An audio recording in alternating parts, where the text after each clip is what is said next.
Hello everybody, it is Tuesday the 23rd of May. Now I want to talk about this book, where are we here? The Emerald Tablets of Thoth the Atlantean. Because I just watched a video a couple of days ago where the guy from Esoterica said that this book is not the Emerald Tablets, which obviously it's not. You know, if you see a picture of the Emerald Tablets, it's a very short text, and there's obviously an awful lot more in this than it's been said on there. So, and then the guy from Esoterica says, well, this was derived at somewhere in the 20th century, and derived at by a way of, did he say channeling? And I don't know, it's just me, you know, maybe I picked it up wrong, but to me this word channeling came out in a kind of derogative way, in a dismissive way. You know, it's not scientific. That guy is extremely scientific. And that is being materialistic. He is looking at the history of those teaching, at the people that, you know, that were promoting those teachings. And at the historical evolution of the images of the gods and what they contain, which is really looking at it again on the picture book level. You know, not even going in, definitely not going into the meaning.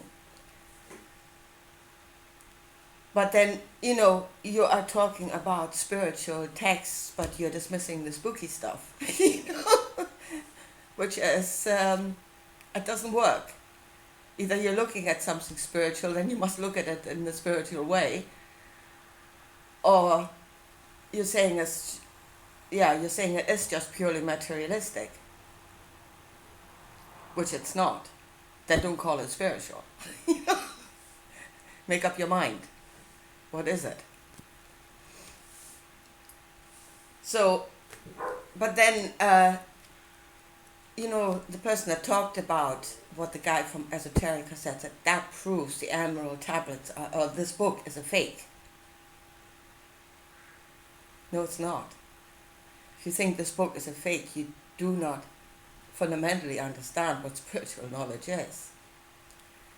Yeah?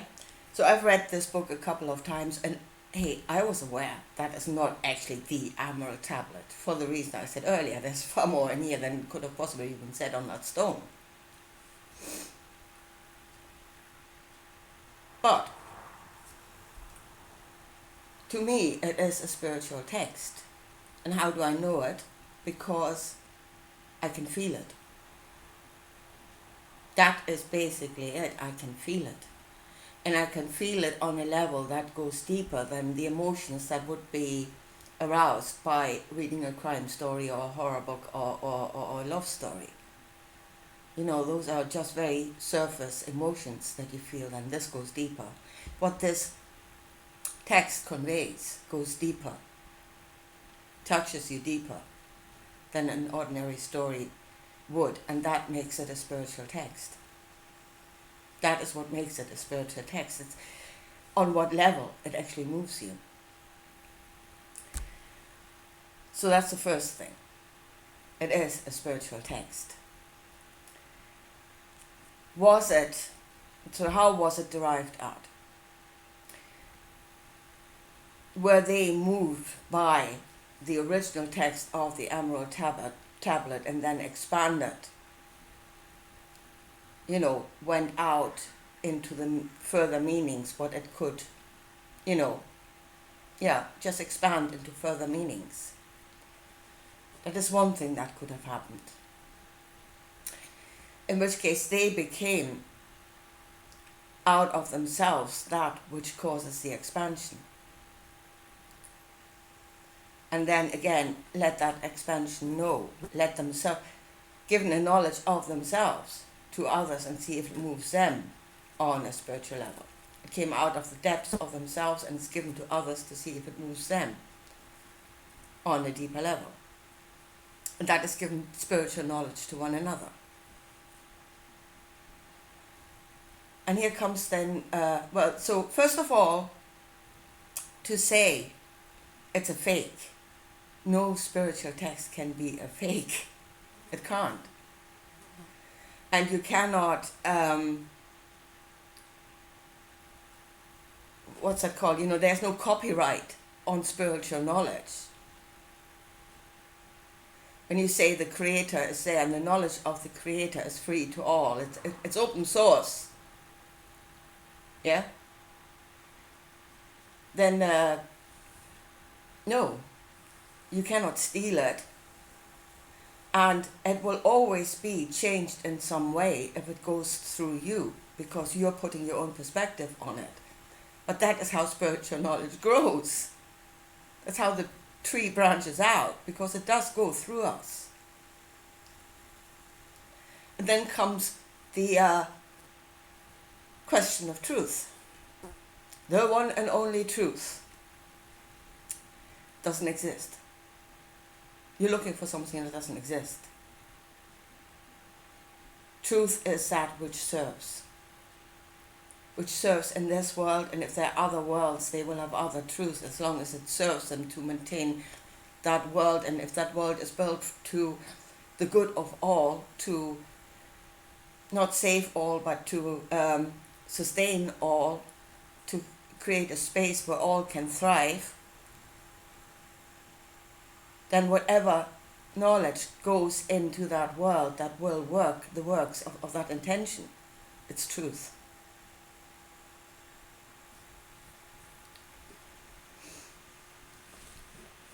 So, but here comes, if we are reading these texts, what on earth do we do? Do we just take on board what was said? In which case, or if you say you must take on board what the text says, because it is the one and only truth. There's only one God and you must follow it and you must become according to him. Then that text rules over you. That spiritual knowledge rules over you and it will create you. It becomes the creator of you. You become according to it.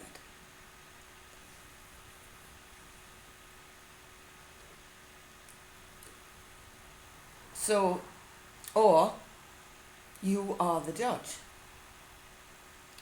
You are the judge of what it is you're reading, good or bad. See, I read that book several times and I will read it again, but because there's a lot in it of spiritual knowledge. Genuinely spiritual knowledge. I say I know that because it moves me on that level. But I'm not saying that is what I have to become. I'm taking out of it that which serves me to create myself. Then you are the master of your own spiritual being. You are your free will in becoming. You're evolving yourself. That's obviously, and here comes, it goes through a veil of judgment. Whatever thoughts come to somebody, and that is channeling. They come from nowhere, or seemingly from nowhere. They're coming from somewhere, but you don't know where they're coming from. And quite often, people just say, oh, it's of God. It's not me, so therefore it's God. And I'm thinking, if you're thinking yourself as a Wi-Fi receiver, yeah? And you're stretching out into this internet, receiving Wi-Fi from everywhere, and you do not know where it's coming from. Yeah, so if you think in the thing of Wi-Fi, there could be a hotspot next door, and you might be channeling your neighbor, for all you know. So, but if you go, and in a way, it is a way what the guy from Esoterica does. And that is to look at the people that were speaking these spiritual knowledges, and to see if there was an intention on their part.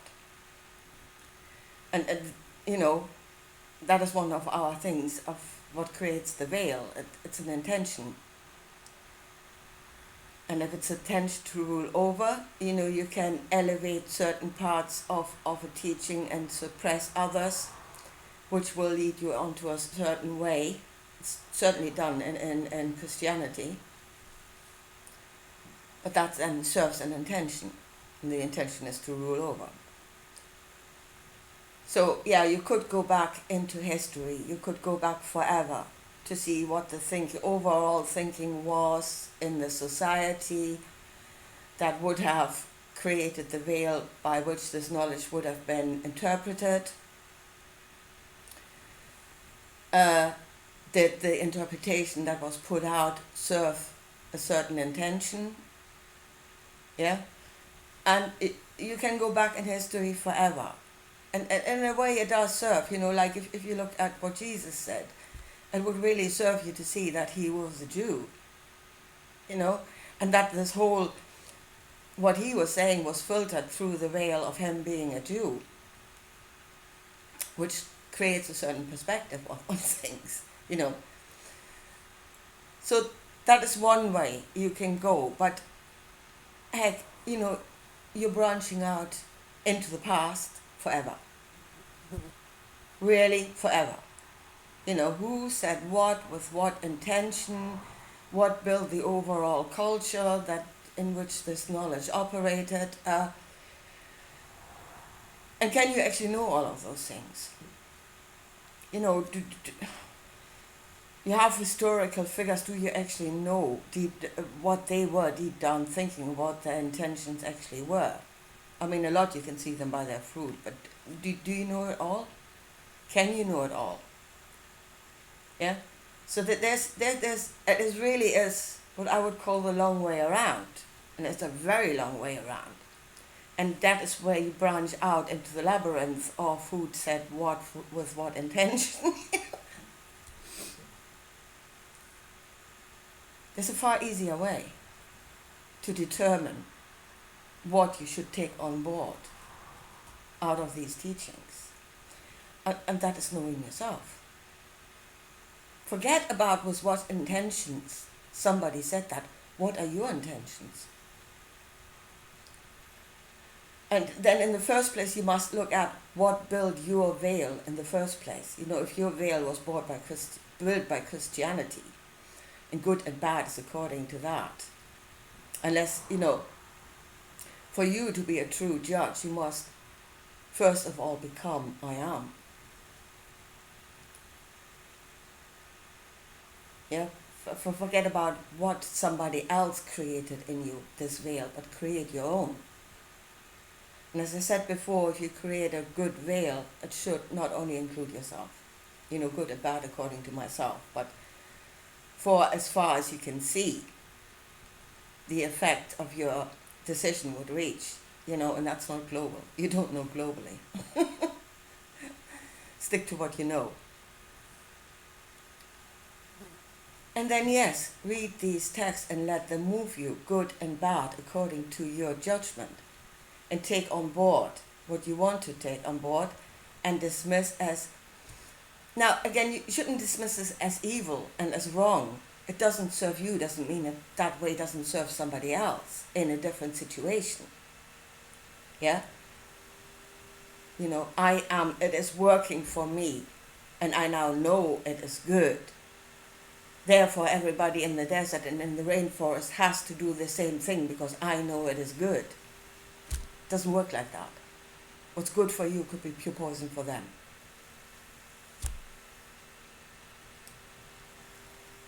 So, but this is really, okay. So to wrap up, think of yourself as Wi-Fi. Yeah? And if there are thoughts and knowings coming to you from somewhere out of nowhere, you have channeled something. And that is not necessarily God, that could be your neighbor. For all I know, it could be your cat. because that is also life that you might be able to channel. I don't know how far this goes. So that's the first thing. Or if you read a book, you are receiving the knowledge on a rational level, but it does move you. It does move you on the level of emotions. Again, good or bad. So that's the two ways you can either read it, that goes through your rational mind, or you are actually channeling it, which means it comes through your emotional knowing, through the Wi-Fi. And then everything you receive is a truth in some way. The idea is, what does it serve? And are you then having to take things on board because it serves a greater thing than yourself and you need to become that? Or is it given to serve you? And that is which is around you, in which case you must be the judge. And then the last thing is this book, The Emerald Tablets of Thoth, the Atlantean, a fake? No. No, it's not a fake. It is obviously a spiritual text. And no spiritual text can be a fake, because it is a deep down knowledge of the Creator, and you cannot steal it, and you cannot own it, and you can either just work it for yourself, or you can give of your knowledge to others, with, of course, the health warning of this is true for me. It might not be yours, but I give you this knowledge, you take out of it what will serve you. And then we give spiritual knowledge to each other in the correct way.